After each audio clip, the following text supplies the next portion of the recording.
Question 1. Write your answer in simplest index form. 12m to the power of 5 divided by 3m cubed.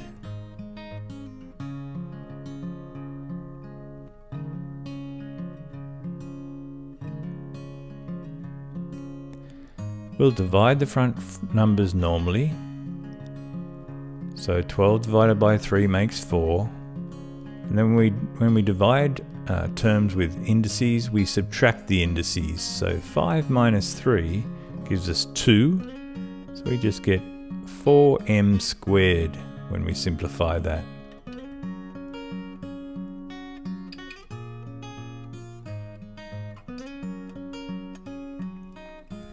Question 2. Write your answer in simplest index form for 4n cubed all squared.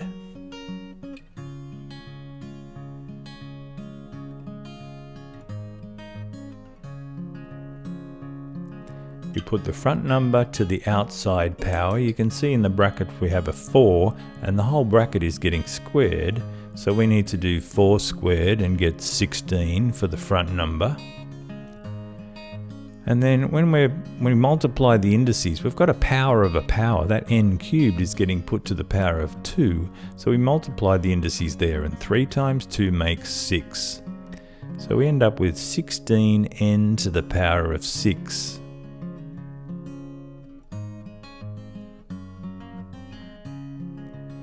Question 3. Simplify, writing your answer as a whole number, x to the power of 0.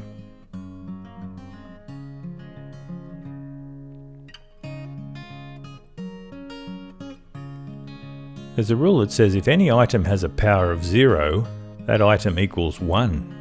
So if we've got x to the 0, that just equals 1.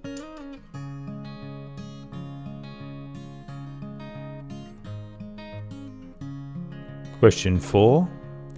Simplify, writing your answer as a whole number, 3y to the power of 0.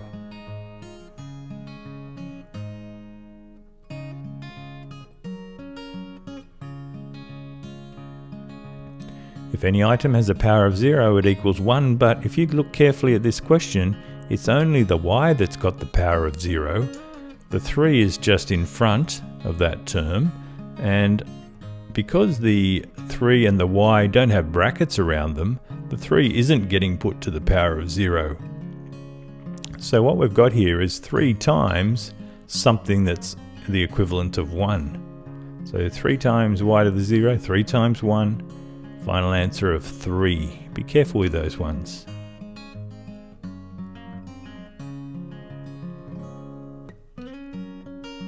Question 5. Simplify, writing your answer as a whole number, 3y all to the power of 0.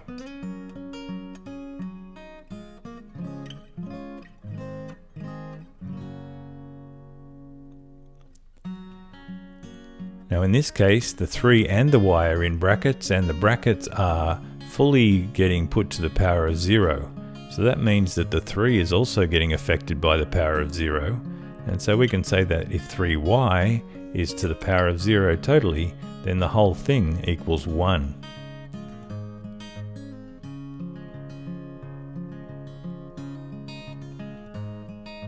Question 6. Simplify, writing your answer as a whole number, 3/4 to the power of 0.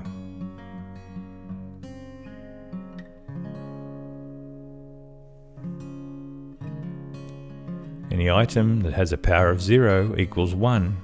So this whole 3/4 here, the whole fraction is being put to the 0, so that just equals 1.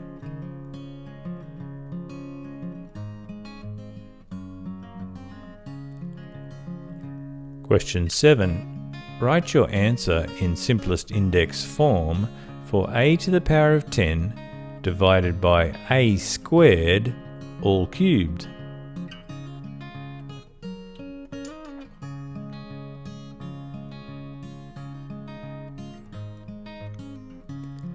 So when a power is put to another power, we're talking about that second term there, a squared is being put to the power of 3, we multiply the indices.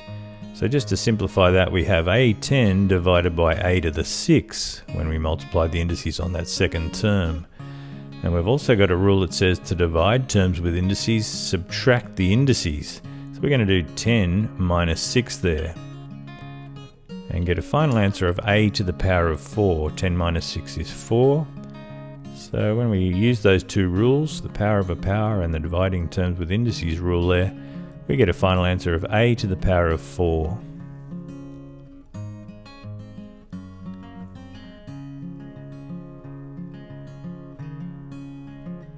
Question 8. Write your answer in simplest index form. B to the power of 12 divided by b cubed times b squared.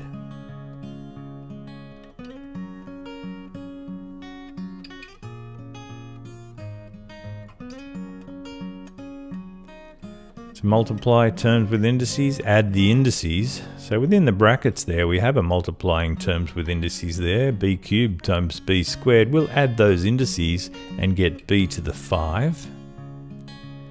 So that turns the question into b to the 12 divided by b to the 5. When you divide terms with indices, you subtract the indices. So 12 minus 5 is 7. So we'll end up with an answer of b to the power of 7 when we follow those two rules.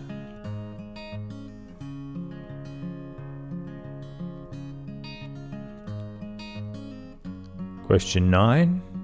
Write your answer in simplest index form for 2x to the power of 6, all cubed.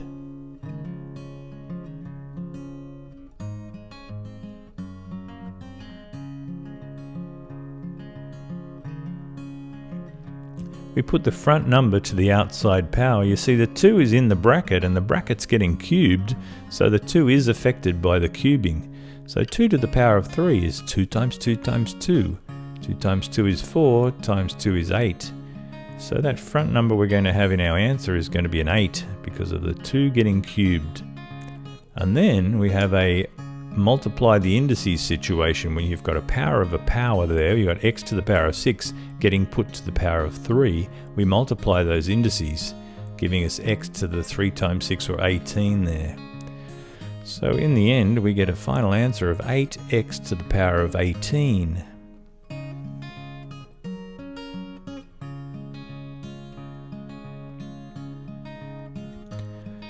Question 10.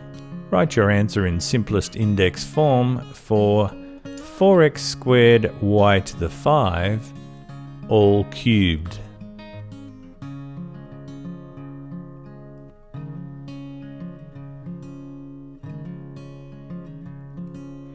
We put the front number to the outside power. You see the 4 is in the brackets and the bracket is getting cubed, so 4 needs to get cubed.